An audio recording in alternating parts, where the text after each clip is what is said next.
Old Tom Bombadil steps out of the trees like a song that learned to walk. Blue feather, bright boots, bigger smile. He clicks the ring into his palm and nothing. No chill, no whisper, no fade to invisible. Power?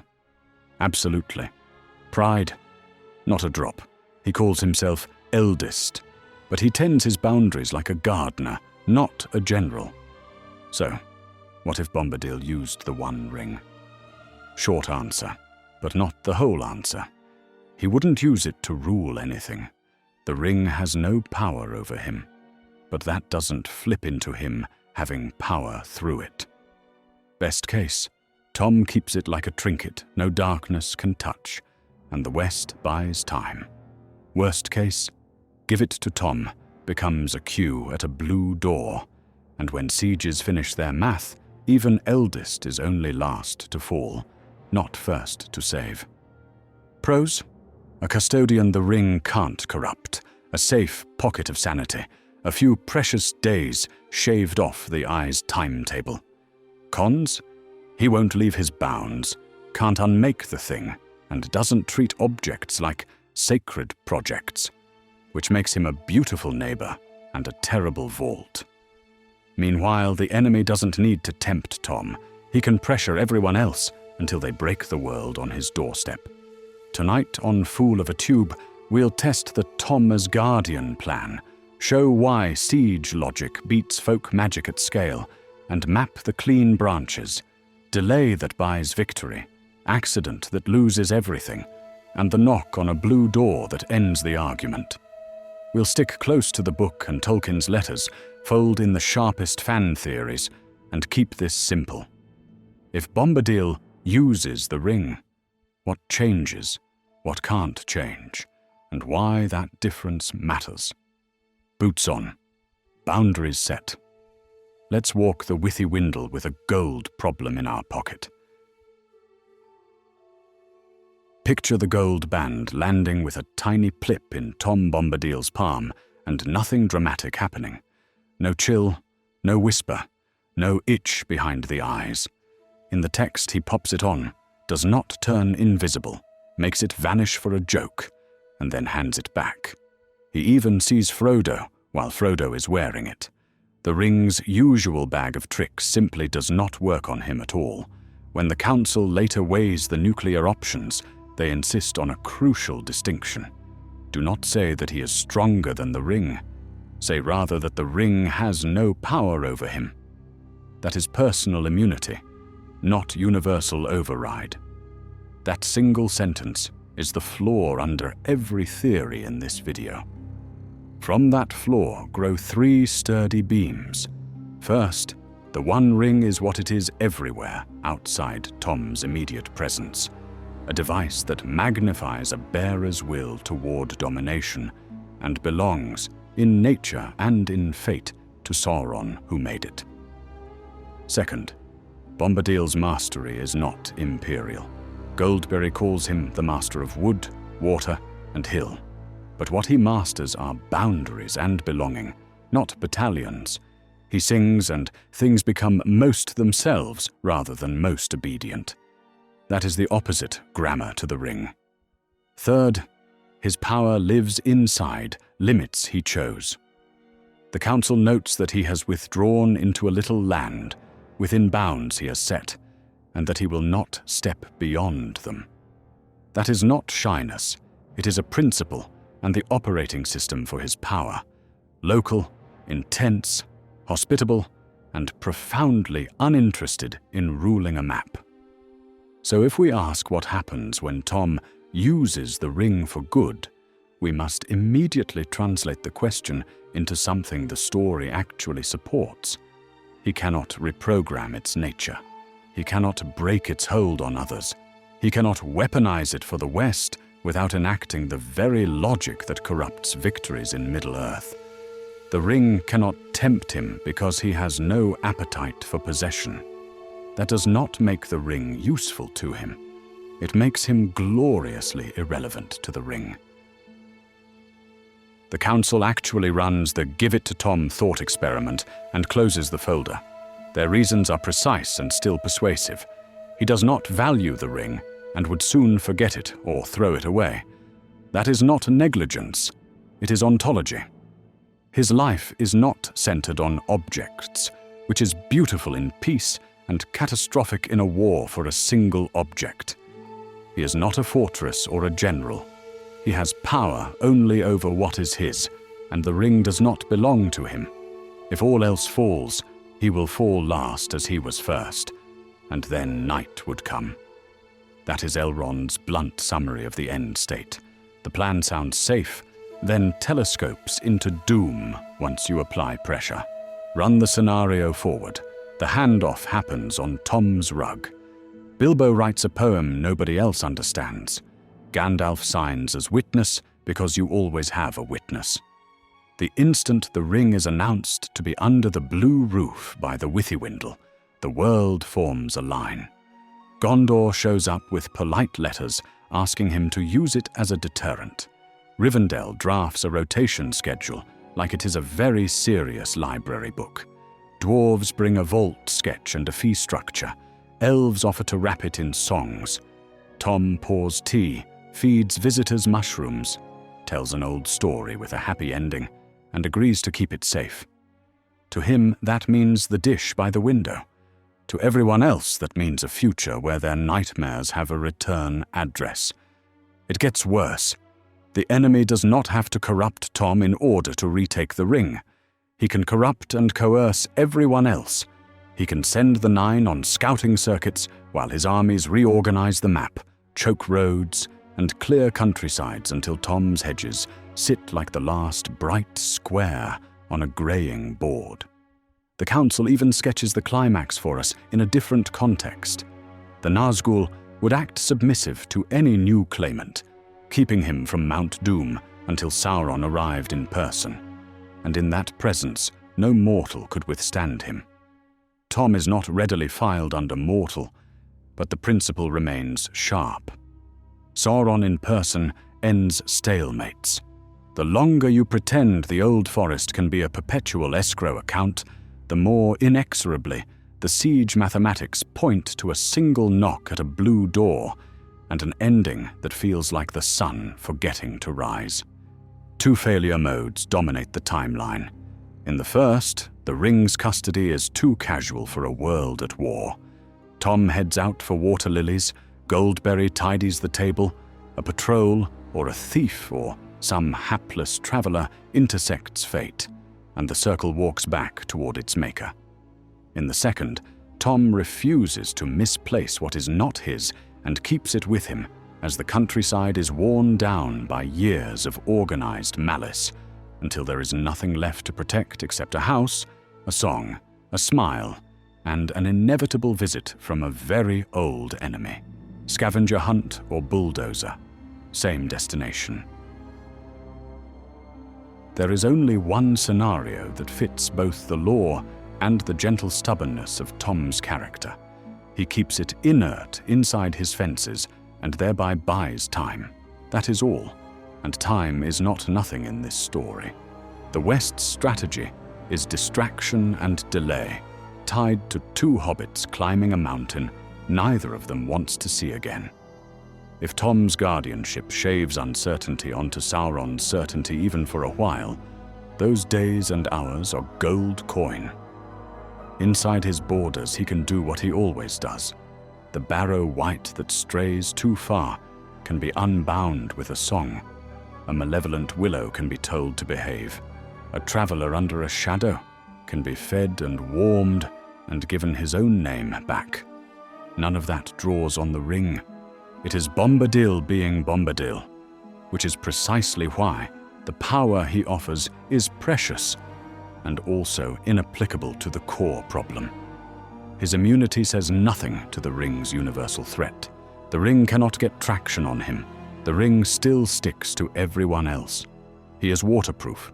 The rain keeps falling. Can Tom purify, unmake, or hack the ring? No. The text gives exactly one valid unmaking pathway. Cast it into the fire where it was forged, the cracks of doom in Orodruin. The corruption is in the making, fused to Sauron's own strength. not in some removable overlay that a better singer can peel off. Even Gandalf rejects wielding it for good, since that would win the war at the cost of the future. Dominion ruins the victory it delivers. Bombadil's existence does not create an alternate path around that moral geometry. The mountain still waits, and nothing else works. Before we carry on, a quick note from your friendly neighborhood lore channel. If you like these what-if stress tests that keep one foot in quotes and one in curiosity, tap subscribe to Fool of a Tube. We bring maps, citations, and the occasional joke that would annoy a Balrog. Now back to the Blue Door. The enemy wins by grinding time into advantage. He recruits, corrupts, and rails the world to his timetable. He is logistics with teeth. Bombadil does none of those things and refuses to start. He does not collect oaths. He does not plan campaigns. He gardens and keeps a region profoundly itself.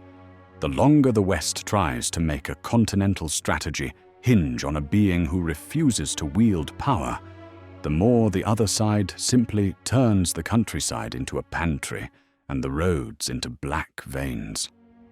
You do not send 9 Nazgul into the Old Forest on day 1. You set about making every day outside the Old Forest harder, until that place becomes a green island with no bridges. A realistic Mordor playbook looks like this. Increase pressure on the Vales and the south, so that Gondor cannot spare advisors or troops for the north. Rouse hillmen and wolves, so the Shire is busy being the Shire under stress instead of being the Shire under peace. Feed rumors through Palantiri that the ring has already left the Old Forest, so allies wonder and argue. Shrink Aragorn's coalition by forcing him to defend 3 fronts. Every ounce of uncertainty pried from the west is a minute 1 for the eye to turn where it wishes. Siege is patient arithmetic.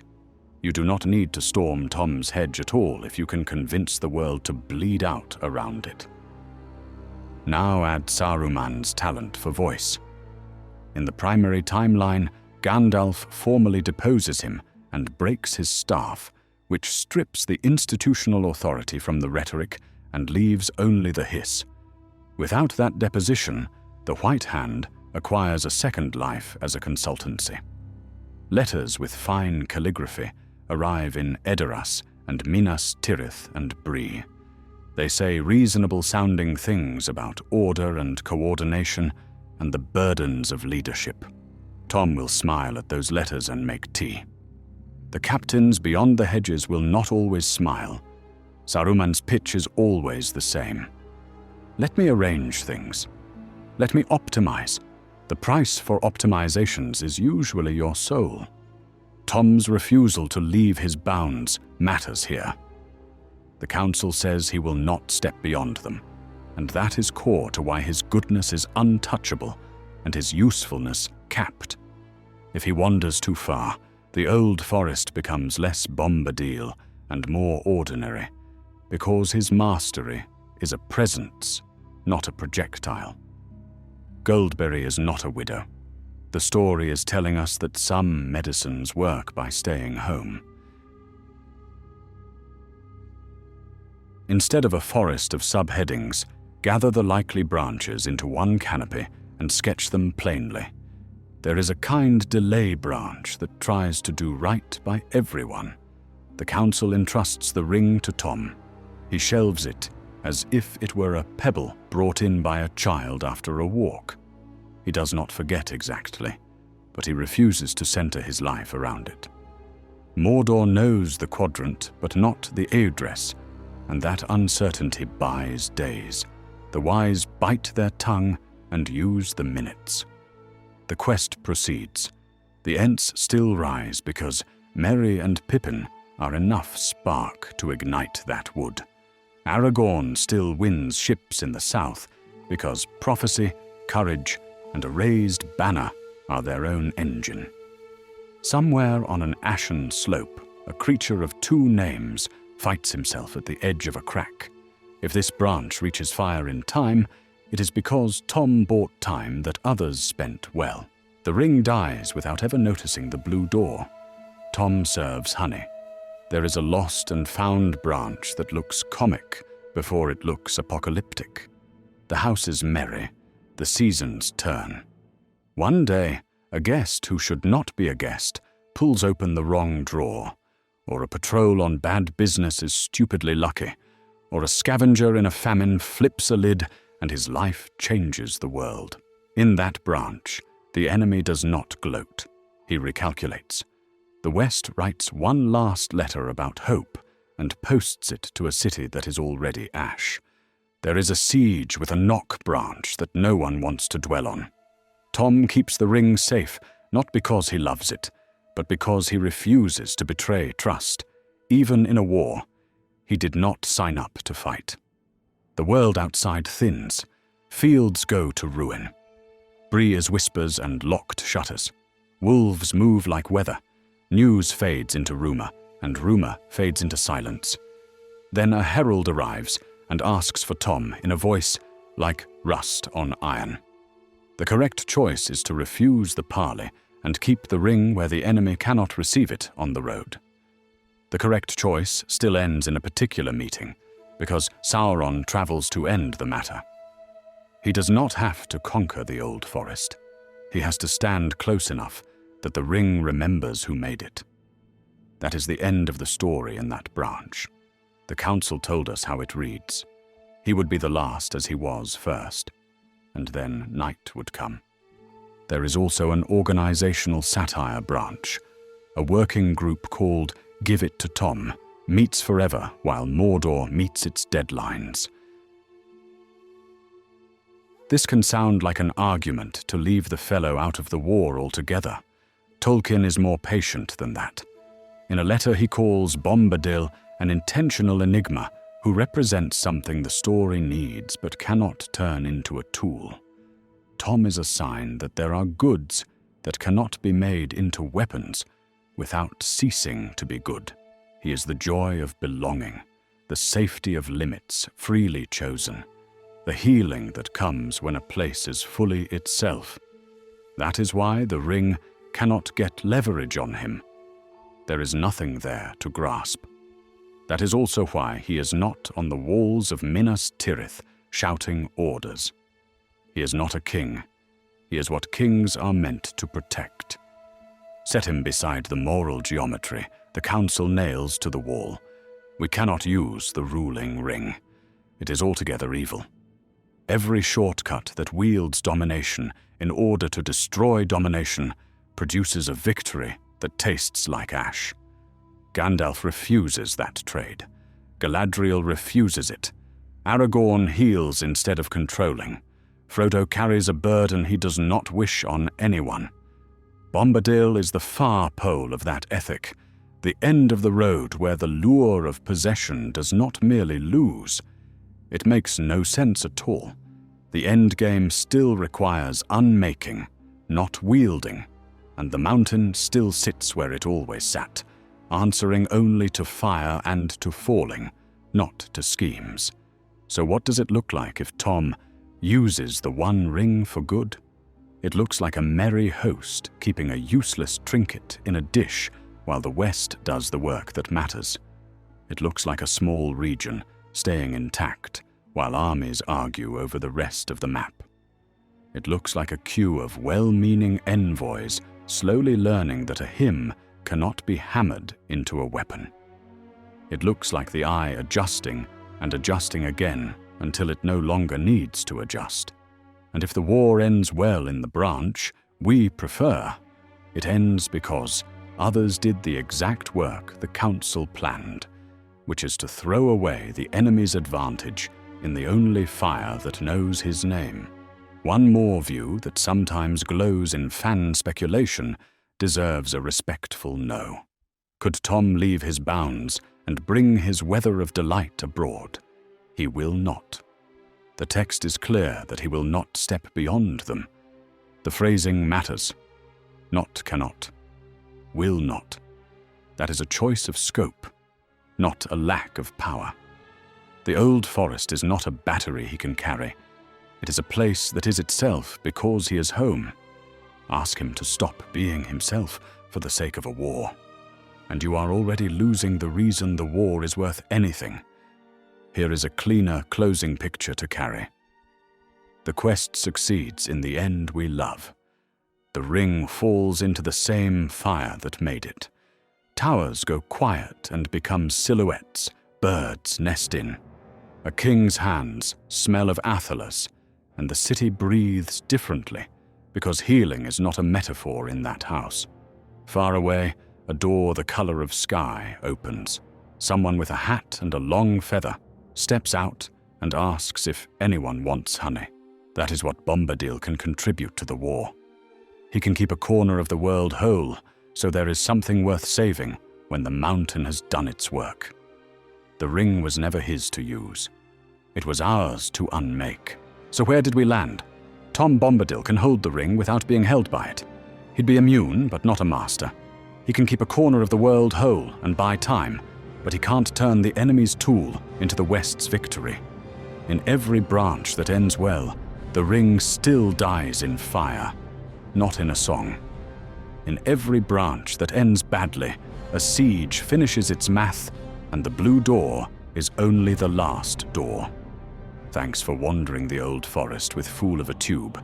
Tell us which branch you'd bet your last mushroom on. Delay and destroy, lost and found, or knock and night. Keep your boots bright, your boundaries kind, and your second breakfast within reach. Namaria.